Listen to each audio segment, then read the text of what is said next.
उसके घर पे फोन जाएगा, लेटर लिखवाएंगे, लेटर लिखवाएंगे, बहुत हो गया पास। क्या? फोन का भी बोलूंगा, सब बोलूंगा। कौन सी गारंटी? मैंने कौन सी गारंटी ली है भाई?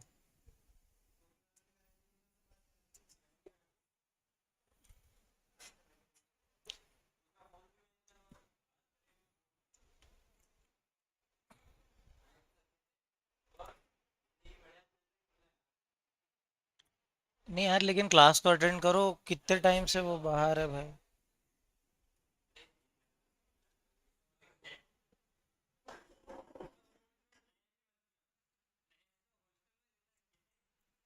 रुक जाओ, तो ये लास्ट में अटेंडेंस नहीं होती ना, मैं अटेंडेंस लेना चालू करवाता हूँ।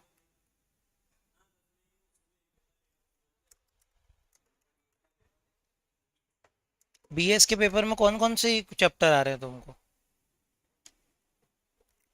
हाँ जी, कल पढ़ रहे थे दोस्तों। मेरी बात सुनो। अरे बात क्या सुनो, ये तो चालू हुई नहीं। एक मिनट।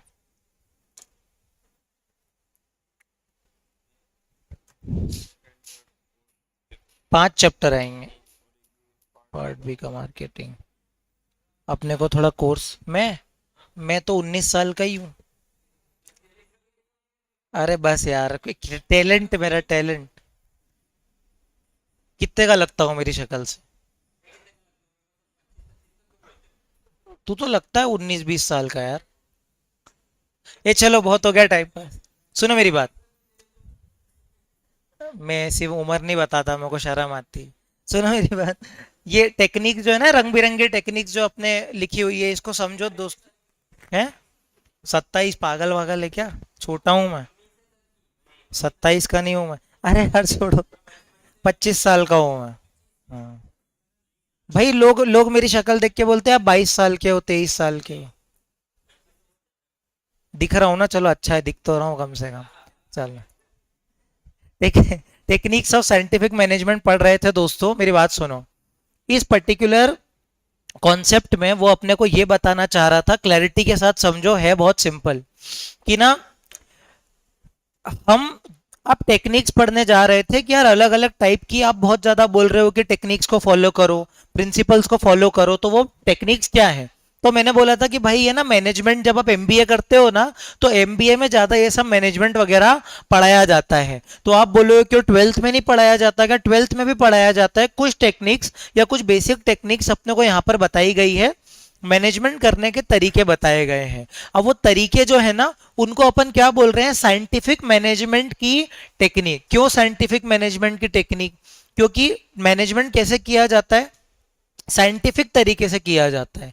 साइंटिफिक तरीके से किया जाता है मतलब कि कुछ रूल्स होते हैं। जैसे साइंस में क्या होते हैं, कुछ रूल्स होते हैं ना, कि भाई अगर मान लो कि कोई कोई केमिकल रिएक्शन है, कि एक केमिकल को दूसरे केमिकल के साथ मिलाओगे तो बॉम्ब बन जाएगा, ब्लास्ट हो जाएगा। तो ये सब क्या है? कुछ रूल्स है ना। कि अगर इन रूल्स को, जैसे होता है ना कि एसिड में अगर हाथ डालोगे तो हाथ डल जाएगा, जल जाएगा। तो वो क्या है? वो एक्चुअल में कोई रूल है ना साइंस का, जिस रूल को आपको फॉलो करना पड़ेगा। आप रूल से विरुद्ध थोड़ी जा सकते हो। सिमिलरली यहाँ पर भी कुछ रूल्स हैं, जैसे फंक्शनल फॉर्मेनशिप, स्टैंडर्डाइजेशन, ऐसे रिंग बिरंगा है ना, ये रूल बना रखे हैं। तो इसमें पहला मैंने आपको पढ़ाया था कि पहला रूल ये है कि आप क्या करो, हर पर्टिकुलर व्यक्ति को अपने अपने डिवीजन की जिम्मेदारी दे दो। अब वो अपने अपने डिवीजन की जिम्मेदारी संभालेगा, उसको फंक्शनल फॉर्मेनशिप बोलते हैं। तो ये एक टेक्निक हो गई मैनेजमेंट करने की। जैसे होता है ना कि यार एक चीज को करने के दो तीन तरीके हैं, तो एक टेक्निक क्या है? सबको अपना अपना साम्राज्य दे दो। ये व्यक्ति जो है ये वाला साम्राज्य समझा लेगा, ये इधर का राजा, ये इधर का राजा है। अब ये अपनी प्रजा संभाले, ये अपनी प्रजा संभाले। सेम वो ये बोल रहा है कि जनरली 8 फॉरमैन होता है। 8 क्यों होता है? जनरली वो लोग बोलते हैं कि एक ऑर्गेनाइजेशन में 8 डिपार्टमेंट होते हैं। वो अपन आगे पढ़ेंगे 8 क्यों बोल रहा है, अभी आपको इतना समझना है। फोरमैन का मतलब होता है मैनेजर। फोरमैन का मतलब होता है मैनेजर। और यहाँ पर अपन एग्जाम्पल क्या लिख रहे थे? एग्जाम्पल ये लिख रहे थे कि देखो भाई, क्वालिटी के लिए एक एक फॉरमैन हो गया, रिपेयर के लिए दूसरा हो गया, शेड्यूलिंग सेपरेटली, मतलब शेड्यूल वेड्यूल बनाने के लिए एक फॉरमैन हो गया। इस एकेडमी का एग्जाम्पल देता हूँ। यहाँ पर एक स्टाफ क्या करता है पता है? फैकल्टी का टाइम टेबल मैनेज करता है।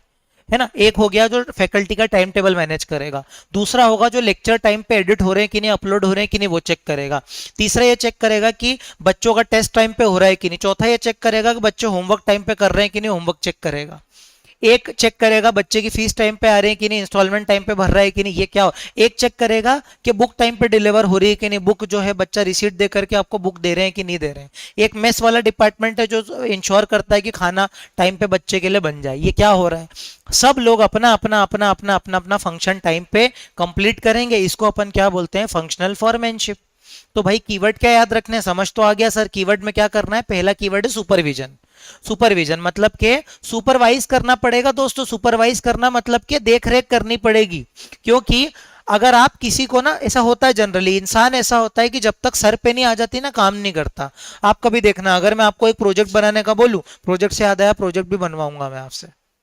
हाँ एक प्रोजेक्ट तो बनवाऊंगा भाई, क्यों, कोचिंग में भी प्रोजेक्ट तो बनेगा छोटा सा।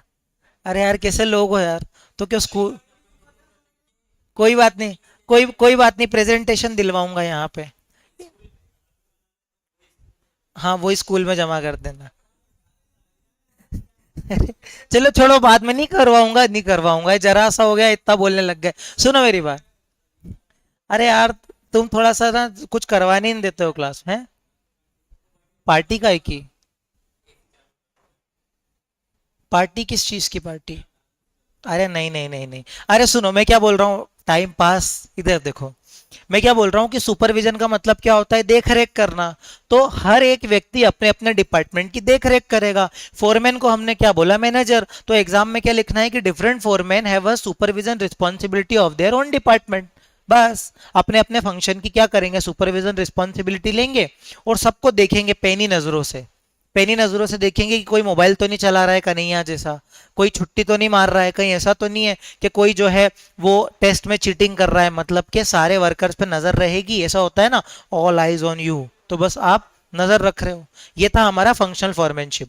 फिर मैंने बताया था कि ऐसे ऐसे डिपार्टमेंट्स चलते हैं, अलग अलग डिपार्टमेंट थे, इसको आपको याद नहीं करना, एग्जाम्पल था। सेकंड वाला वो क्या बोल रहा है ना कि आपकी जो प्रोसेस है ना उसमें एक स्टैंडर्डाइजेशन सिंप्लीफिकेशन आना चाहिए। उसका ये मतलब है भाई एक प्रोसेस को फॉलो करो, बहुत जरूरी है। जैसे होता है ना कि टीचर बता देता है पहले ये चैप्टर करो, फिर ये करो, इसमें से क्वेश्चन कर लेना, इसमें से कॉन्सेप्ट कर लेना, इसमें जो है इसमें ये वाला चाला इंपॉर्टेंट है, तो वो क्या एक प्रोसेस, एक स्टैंडर्डाइज फॉर्मेट बता रहा है जिससे आपके अच्छे मार्क्स आ सकते हैं, ताकि आपका मैक्सिमम आउटपुट क्या हो सके दोस्तों, अचीव हो सके, आप एलिमिनेट कर सको अननेसेसरी वेराइटीज, बिना बिना बात के जो आपका टाइम वेस्ट होता है ना, मतलब अननेसेसरी जो आपको चाहिए ही नहीं। जैसे होता है ना कि हम फैक्ट्री में कोई सामान बना रहे हैं, अब ऐसा कुछ सामान भी बन गया जो हमको चाहिए ही नहीं। जैसे एग्जाम्पल देता हूं मैं किसी फैक्ट्री का, तो कपड़े की फैक्ट्री में ऐसा होता है कि हम ना एक पर्टिकुलर साइज की जीन्स बनाते हैं। अब हुआ क्या कि छोटे छोटे कपड़े भी कट गए और हम बच्चों की जीन्स बनाते ही नहीं है, तो वो छोटे छोटे कपड़े किसी काम के नहीं है, तो वो छोटे छोटे कपड़ों को अपने को क्या है वेस्ट जाएंगे या कम में बिकेंगे, क्योंकि एक बार कपड़ा कटा उसके बाद उसकी थोड़ी कोई कीमत होती है। तो इसीलिए आपको कोशिश ये करना है कि आप ऐसे स्टैंडर्डाइज्ड प्रोसेस अपनाओ। अब इसका सिंपल एग्जांपल बताता हूँ कि मैं बोलना क्या चाह रहा हूँ। मैं ना आपको जीन्स बनाने के उससे समझा रहा हूँ कि जैसे हमारी एक फैक्ट्री है जहाँ पे जीन्स बनती है। अब ना मशीन्स ऐसी होनी चाहिए और मशीन्स ऐसी होती भी है कि वो एकदम सेम क्वांटिटी का कपड़ा काटती है। जैसे कि अगर मान लो एक मशीन में मैं डालूंगा और वो अगर मान लो 3 मीटर का कपड़ा काटेगी, 3 मीटर से एक भी आगे पीछे नहीं होगा। तो आपको ऐसी मशीन लेकर के आनी है जो 3 मीटर मतलब 3 मीटर, अब आगे जाकर के उसमें से एक एक इंच कम करना है तो 1 इंच ही कम होना चाहिए। मतलब इतनी आप स्टैंडर्डाइज प्रोसेस बना दो ताकि आपका वेस्ट बिल्कुल कम हो, क्योंकि अगर यही आप कोई मशीन में नहीं कर रहे हो और वही अगर आपने किसी वर्कर को काम दे दिया तो वो तो आड़ा तिरछा काटेगा, वो चौक कहीं और चलाएगा, कैंची कहीं और चलाएगा, वेस्ट होता है बहुत ज्यादा, तो उस चक्कर में हमारा कपड़ा वेस्ट हो जाएगा।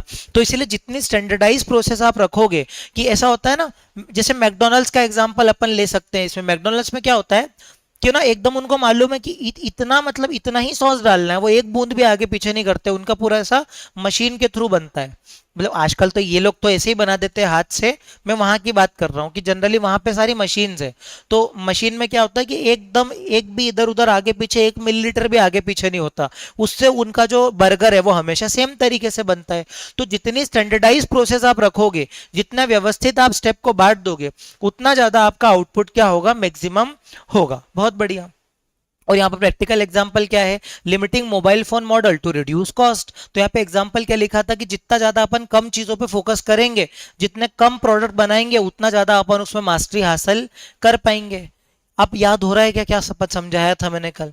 तीसरा मैंने बोला था मेथड स्टडी। मेथड स्टडी का मतलब ये होता है दोस्तों, हर चीज को करने का अपना एक तरीका होता है। तो ऊपर वाला पॉइंट भी यही बोल रहा था, नीचे वाला पॉइंट भी यही बोल रहा है। मेथड स्टडी मतलब इफिशियंसी अगर अचीव करना है ना, तो बेस्ट मेथड को यूज करो। ऊपर मैंने क्या बोला था कि एक प्रोसेस को स्टैंडर्डाइज कर दो, कि एक प्रोसेस जो है वो एकदम फिक्स हो जाए, उसको कोई चेंज ना कर पाए। और सेकंड वाले में क्या बोल रहा हूं कि अगर आपके पास तीन चार मेथड अवेलेबल है, तो एक सबसे बढ़िया मेथड को पकड़ करके लेकर के आ जाओ, जो आपके लिए सबसे बढ़िया तरीके से काम करेगी। ये मेथड स्टडी हो गया। इसमें अभी अपन ने मैकडॉनल्ड्स का एग्जांपल लिया, ऊपर भी सही बैठ रहा था, नीचे भी सही बैठ सकता है वो आराम से। और फोर्थ वाला मोशन स्टडी। मोशन स्टडी का मतलब होता है काम करना। काम करना, काम आप कैसे करो, प्रोडक्टिविटी के साथ काम करो, ताकि आप बिना बात का जो वेस्ट होता है ना, जैसे मैंने पढ़ाई का एग्जांपल लिया था कि मयंक जो है वो पढ़ाई करेगा तो कन्हैया का फोन आएगा तो काट देगा, ब्लॉक कर देगा। किसी और खास व्यक्ति का फोन आएगा तो उसको बोल देगा अभी 3 महीने परेशान मत करना, एग्जाम है। इसके अलावा मोबाइल पे टाइम वेस्ट करता है तो गेम वेम अनइंस्टॉल कर देगा। मतलब वो क्या कर रहा है, काम करने के लिए जो जो भी चीजें उसको प्रोडक्टिव बनाती हैं, वो सबके प्रति आगे बढ़ता चले जा रहा है। मतलब ऐसा प्रोडक्टिव प्रोडक्टिव मूवमेंट का मतलब है अच्छी अच्छी आदतों का पालन करना। देखो प्रोडक्टिव मूवमेंट का मतलब ये होता है, जैसे सुबह जल्दी उठना अच्छा होता है, ठीक है। इसके अलावा मोबाइल कम चलाना, सुबह रात को जल्दी सो जाना, ये सब अच्छी अच्छी चीजें होती है ना। एक अच्छी किताब पढ़ना, एक्सरसाइज करना, इन सबको अपन क्या बोलते हैं, प्रोडक्टिव मूवमेंट। सिमिलरली हमारी ऑर्गेनाइजेशन में भी ना हमको अच्छी अच्छी आदतें डालनी पड़ेगी कि भाई हर व्यक्ति टाइम पे आ जाए, लेट ना हो। इसके अलावा जो है रेगुलरली हम जो है, कोई हमारा जूनियर काम कर रहा है तो उसको हम क्या करें, सुपरवाइज करें, हर चीज का ध्यान रखें, वेस्ट ना हो, ऐसी ऐसी चीजें करें, ऐसे ऐसे हम प्लान लेकर के आए जिससे हमारा टाइम कम से कम वेस्ट हो और हमारी इफिशियंसी मैक्सिमम निकले। तो वेस्ट को एलिमिनेट कर देना, अननेसेसरी फालतू इंसिडेंटल अनप्रोडक्टिव मोशंस को हम क्या करें, एलिमिनेट कर दें। तो इसका बेहतर एग्जांपल ये होगा कि जैसे फैक्ट्री में बहुत ज्यादा आने जाने में टाइम वेस्ट होता है, तो हमने क्या कर दिया, गाड़ी वगैरह की व्यवस्था कर दी कि अब इधर से माल उठा करके इतना लोग तोक करके लेके जाएंगे, इससे अच्छा एक मशीन बना दो, एक गाड़ी बना दो, तो वो गाड़ी में बटन दबाए, गाड़ी अपने आप ही लेके चली जाएगी आगे। या फिर एक को बिठा दो, गाड़ी चला चला चला चला के लेके चले जाएगा। जैसे आजकल आपने देखा होगा ना, वो स्टेशन पे आजकल ऐसा हो गया है, रेलवे स्टेशन पे पैसे दो तो वो आपको आपके परिवार को बिठा के और सामान को बिठा के स्टेशन में ही गाड़ी चला देता है। वो ऐसे देखना आप, तो उससे क्या हो रहा है, फालतू का एलिमिनेट टाइम वेस्ट है वो एलिमिनेट हो रहा है। तो ऐसी आप प्रोसेस लेकर के आ जाओ, जैसे असेंबली लाइन। अब ये असेंबली लाइन क्या होता है दोस्तों, असेंबली लाइन का मतलब ये होता है, जैसे मैंने कल एग्जांपल दिया था ना, बाइक बनानी है तो उसका अलग डिपार्टमेंट, कार बनानी, छोटी कार बनानी तो अलग डिपार्टमेंट। उससे होता क्या है, बिना बात का टाइम वेस्ट नहीं होता है। जैसे एक पर्टिकुलर पार्ट है, वो नैनो में भी लगेगा, बड़ी गाड़ी में भी लगेगा, ट्रक में भी लगेगा। तो पहले यहाँ लगाओ, फिर उसके बाद उसको लेकर के जाओ, फिर वहां लगाओ, फिर इतना ढेर लेकर के जाओ, फिर वहां लगाओ, टाइम वेस्ट हो रहा है ना। बांट दो ना, थोड़ा इधर थोड़ा उधर थोड़ा उधर। तो जितना ज्यादा हो सके अपन जो है असेंबली लाइन, जितना ज्यादा हो सके अपन क्या करें, ऐसी मेथड अपनाएं ताकि हमारा फालतू का आने जाने का चक्कर बचे और हम मेन चीजों पे फोकस कर सकें। जैसे होता है ना कि एग्जाम देने के लिए 2 सेंटर है, एक है भयंकर वो उधर जाओ, राव के उधर जाओ, और एक सेंटर इधर ही है। तो भाई इधर वाले सेंटर पे जाओ ना, जो छावनी वाला सेंटर है, क्यों जाना है इतनी दूर, बिना बात के तुम जाओगे टाइम वेस्ट करोगे, बिना बात के तुम्हारी एनर्जी वेस्ट होगी। ये हो गया मोशन स्टडी। आया क्या समझ में मोशन स्टडी? फिर ये तो कल का ही रिवाइज करा है, टाइम स्टडी। तो टाइम स्टडी में क्या है बेटा, टाइम स्टडी में ऐसे होता है कि यहाँ पर ना मैं समय गिनता हूँ। जब आपके साथ होते हैं तो समय का पता ही नहीं चलता, तो वहां आप समय नहीं गिनते हो। मैं यहाँ की बात नहीं कर रहा था, कोई बात नहीं। यहाँ यहाँ पर आप समय गिन रहे हो, समय ऐसे गिन रहे हो कि जैसे हमने मयंक को भी काम दिया, केशव को भी काम दिया और कपिल को भी काम दिया। तब ये 3 लोगों को काम दिया, आप देखेंगे कौन कितने टाइम में काम कंप्लीट कर पाता है। तो हम सबका टाइम नोट करते हैं ना कि यार ये बंदा बड़ा इफिशियंट है यार, ये अच्छे से काम नहीं करता यार। तो इसीलिए अपन क्या करते हैं, किसी जॉब के लिए ना प्रॉपर टाइम वगैरह जो है अपन स्टैंडर्ड बना देते हैं। ये स्टैंडर्ड क्या होता है, जैसे नॉर्मली अगर कोई टाइम वेस्ट ना करे, तो अगर नॉर्मली कोई टाइम वेस्ट ना करे तो मशीन में एक बार में, फॉर एग्जांपल 1 घंटे में 100 जीन्स आराम से बन सकती है। ये स्टैंडर्ड, अगर कोई ढंग से काम करे एक बार में 100 जीन्स बन सकती है। तो अब हम ये देखेंगे कि यार ये मयंक ने बनाई तो इसने तो भाई 110 बना दी, वाह बहुत बढ़िया बहुत बढ़िया। केशव ने क्या बनाई, 80 बनाई, यार थोड़ा सा कम बने। और ये अपने कपिल ने तो 70 ही बनाई, मतलब कपिल कम इफिशिएंट है। मतलब हम क्या कर रहे हैं, ऐसे एनालाइज कर रहे हैं ना कि स्टैंडर्ड तो 100 बनानी थी लेकिन ये अच्छा है ये बेकार है। कंपैरिजन कैसे कर पाएंगे, जब अपन स्टैंडर्ड से एक्चुअल को कंपेयर करेंगे। जैसे कि यति से उम्मीद थी 100 में से 100 लेके आएगी, यति मान लो 95 लेके आ गई, तो हम क्या बोलेंगे, अरे यार 5 नंबर का वेरिएशन हो गया। अगर ये 5 नंबर और ज्यादा ले आती तो 100 में से 100 आ जाते। अब हमको मान लो मयंक से उम्मीद ही 80 की थी और मयंक ले आया 85, तो हम क्या बोलेंगे, उम्मीद से अच्छा काम करा यार। तो इसीलिए उम्मीद उम्मीद हम लगाएंगे और उससे आपने कैसा काम किया आपकी परफॉर्मेंस वैसे एनालाइज कर देंगे। तो भाई टाइम स्टडी में क्या है, the objective of time study is to determine the number of workers employed, frame suitable incentive schemes and determine labour cost. क्या बात कही गई है। इसका मतलब पता क्या है दोस्तों, इसका मतलब ये है, जैसे ना हमने एक ऑफर निकाल दिया, हमने बोला कि देखो भैया अगर आपकी इंडिविजुअल परफॉर्मेंस अच्छी रही, जैसे क्या है कि लोग फैक्ट्री में काम करते हैं, तो हमने बोला कि देखो एक व्यक्ति को 1 घंटे में 100 यूनिट बनानी है, अगर वो बढ़िया काम करता है और बिल्कुल टाइम वेस्ट नहीं करता तो हम तुमको बोनस देंगे, तुमको गिफ्ट देंगे, तुमको क्या करेंगे हम और इंसेंटिव देंगे, तुमको और मान लो कमीशन दे देंगे, प्रॉफिट में हिस्सा दे देंगे, मतलब हम उनको लालच दे रहे हैं। तो आप क्या कर सकते हो, टाइम, ऐसे टाइम बता दो कि भाई अगर तुम फॉर एग्जांपल कि रोज 8 घंटे अच्छे से काम करते हो और तुमने टाइम पे अगर काम कंप्लीट कर दिया तो तुमको एक्स्ट्रा हम जो है सैलरी का 20% और दे देंगे। तो जब आप ऐसी स्कीम्स लेकर के आते हो तो लोग आप मोटिवेट होते हैं। तो ये टाइम स्टडी सामने वाले को अगर टाइम में अगर आप ऐसे टारगेट दे देते हो ना, तो इससे क्या होता है, सामने वाले को इंसेंटिव कितना देना है, उसकी कॉस्ट कितनी होगी, उसकी स्कीम में उसको कितना पैसा मिलेगा। जैसे यहाँ पे भी फाउंडेशन में होता है कि अगर आप जो है वो सारी क्लासेस अटेंड करते हो, 90% प्लस अटेंडेंस होती है आपकी, मॉक टेस्ट वगैरह सब देते हो, टेस्ट टाइम पे देते हो, तो फीस रिफंड हो जाती है अगर आप फेल हो जाते हो तो। हाँ, अगर अगर आप फेल हो गए तो बोलते हैं ना पास नहीं तो फीस नहीं, तो उसका ये मतलब है। तो इसी यहाँ पे स्कीम निकाल दी। तो वैसे ही, हाँ तो वो तो भाई पूरे, हाँ वही बोल रहा हूँ ना कि तू तेरी फीस रिफंड हो जाएगी। हाँ जी। तो सुनो, तो इधर इधर इधर देखो। तो मैं क्या बोल रहा था कि ऐसे ही आप क्या कर सकते हो, सामने वर्कर्स को टारगेट दे सकते हो। इसका एग्जांपल क्या है, फास्ट फूड आउटलेट ने ये सैंडविच प्रिपरेशन के लिए टाइमिंग बना दी। मतलब हमने क्या बोला, हम सब सैंडविच बनाते हैं, सब सैंडविच बनाओ, और जो सबसे पहले सैंडविच बना करके देगा उसको एक कार मिलेगी। ऐसा होगा तो नहीं, वो किंडर जॉय वाली कार मिलेगी। लेकिन सब क्या है, उससे रेस में लग जाते हैं ना, काम जल्दी होता है। एक एक फटीक स्टडी। अब ये फटीक का मतलब पता क्या होता है दोस्तों, फटीक का मतलब होता है थक जाना। फटीक का मतलब होता है थक जाना, थकान हो जाना।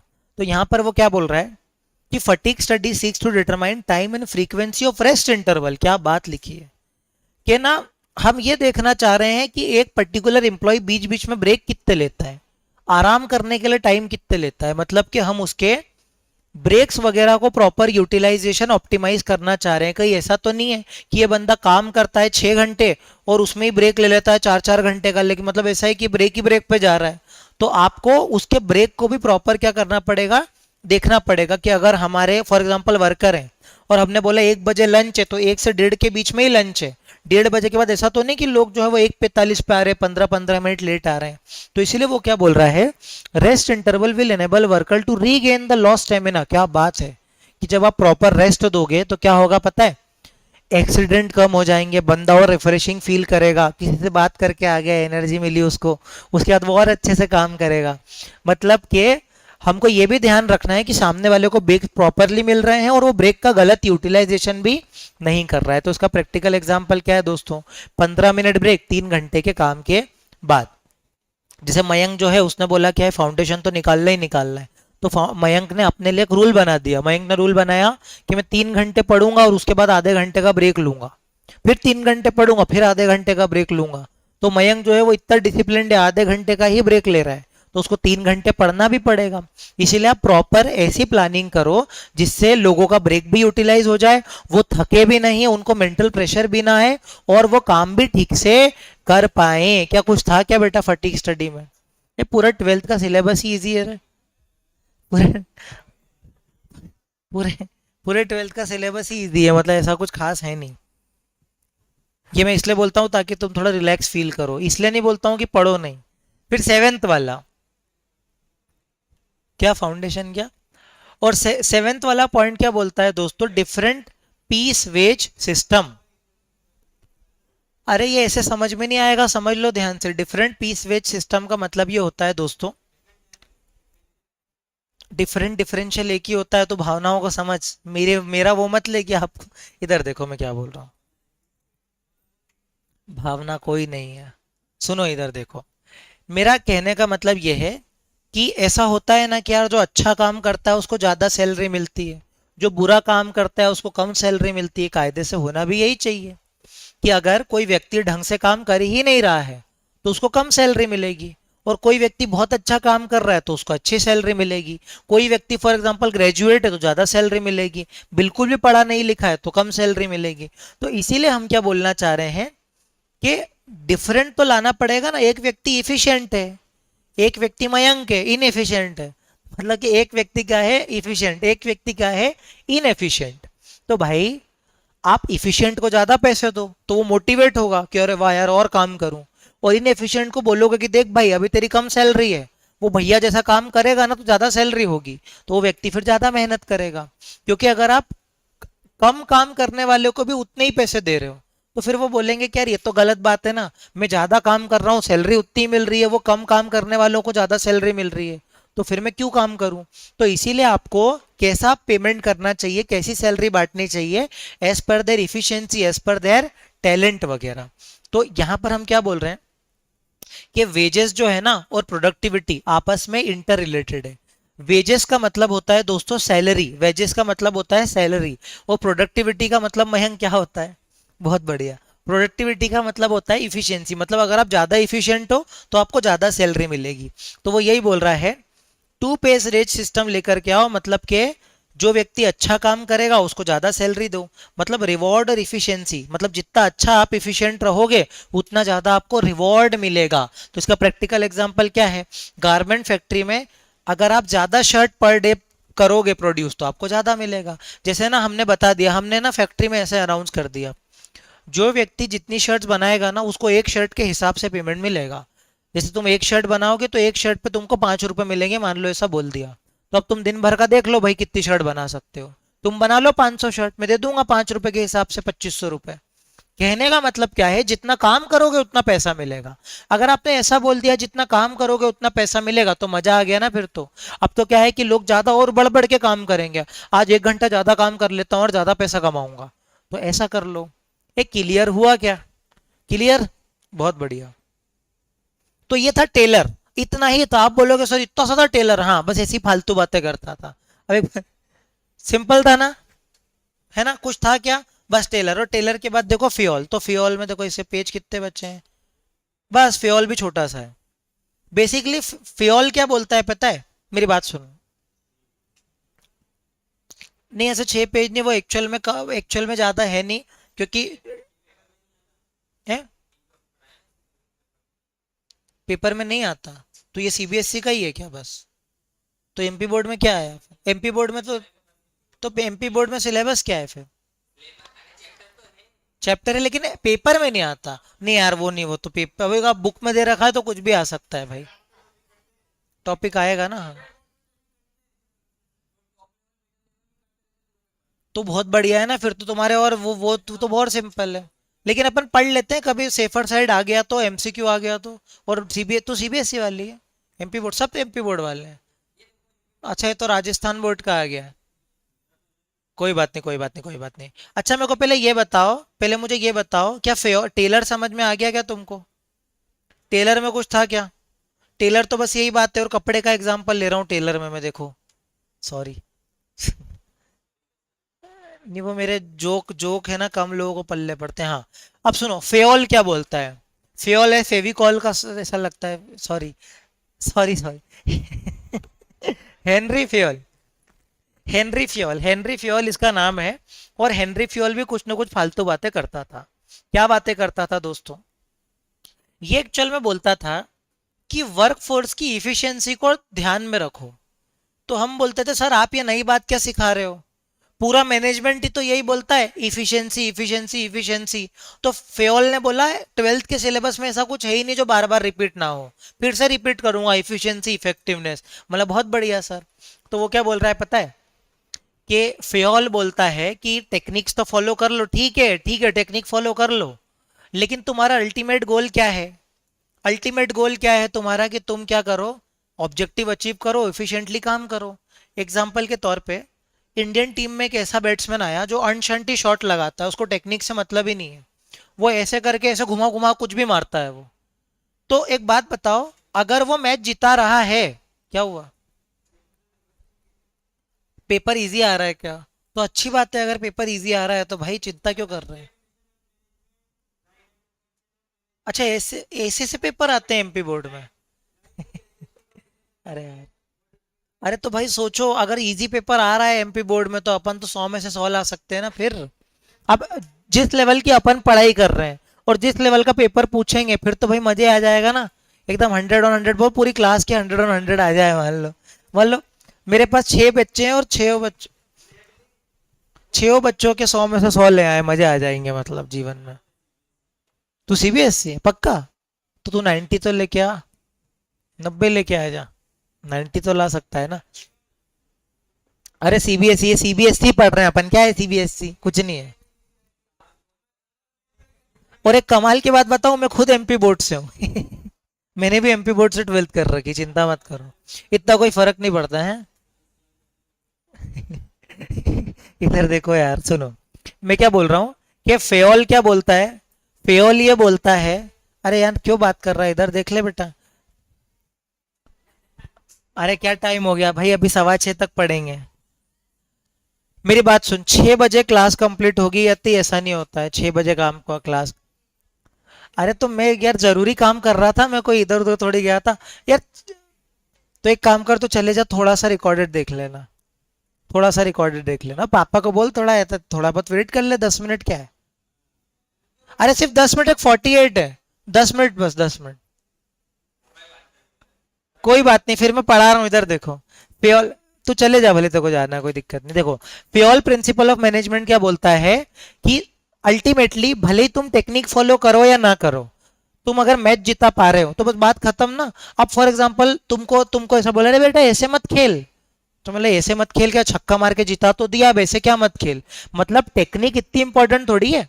इसलिए तो हम बोल रहे हैं मैनेजमेंट साइंस, साइंस और आर्ट दोनों है, क्योंकि अल्टीमेटली आपको तो रिजल्ट से मतलब है ना। अगर रिजल्ट आ गया तो फिर कैसा भी खेलो, क्या फर्क पड़ता है। तो हम यहाँ पर यही बोलना चाह रहे हैं, कि फेयोल ये बोल रहा है कि तुमको इफिशियंसी से मतलब है, तुमको गोल अचीव करने से मतलब है, अब तुम टेक्निक फॉलो करो या ना करो उससे फर्क नहीं पड़ता। तो वो ये बोल रहा है कि promote efficiency of the workforce and increase productivity. Main ध्यान आप क्या करोगे, प्रोडक्टिविटी को बढ़ाने में, और अपनी एक्यूरेसी और स्पीड वगैरह को बढ़ाने में। और फेयोल कुछ प्रिंसिपल देता है, क्योंकि हम बार बार बोलते हैं ना प्रिंसिपल्स और टेक्निक्स, प्रिंसिपल्स और टेक्निक्स, तो टेक्निक्स दी है टेलर ने और प्रिंसिपल दिए हैं फेयोल ने। तो कोई बात नहीं, प्रिंसिपल में कल ही पढ़ाऊंगा, चिंता मत करो तुम। तो ये सारे जो है ना, ये सारे जितने भी है ना, डिवीजन ऑफ वर्क, अथॉरिटी, ये सब उसने कुछ कुछ कुछ कुछ प्रिंसिपल बांट रखे हैं। अब ये जो प्रिंसिपल है, इसको एज इट इज फॉलो करने की जरूरत नहीं है, इसको आप अपने हिसाब से क्या कर सकते हो, फ्लेक्सिबिलिटी के साथ अडेप्ट कर सकते हो। अब मेरी बात समझो, अपने को थोड़ी क्लास ज्यादा देर की रखनी पड़ेगी बेटा, क्योंकि सिलेबस जो है, ठीक है। मैं 2 घंटे की ही रखूंगा, और अब थोड़ा रखना पड़ेगा तो दिक्कत हो जाएगी, क्योंकि अपने, है ना, अपने है।